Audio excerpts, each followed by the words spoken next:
ओम बीचला जात असताना मध्येच आम्हाला एक केव दिसली आणि आतमधील लाईट पाहून मी शॉक झालो.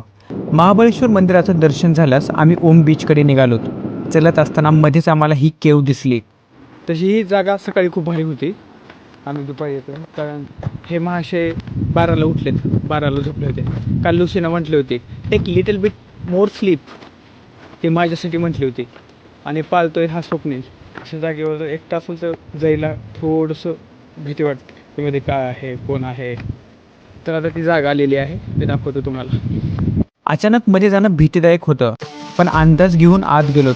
मध्ये एक छोटीशी शिवाची पिंड, त्यावर वरून लाईट येत होती आणि पूर्णपणे शांतता. तो मोमेंट वेगळाच होता. क्राऊड नाही, आवाज नाही, फक्त शांती. कधी कधी हिडन जागामध्ये सिरियल पीस सापडतं, जसं की हे. आणि talking about Om beach, one of the best beaches I ever seen. पाहूयात ते नेक्स्ट एपिसोडमध्ये.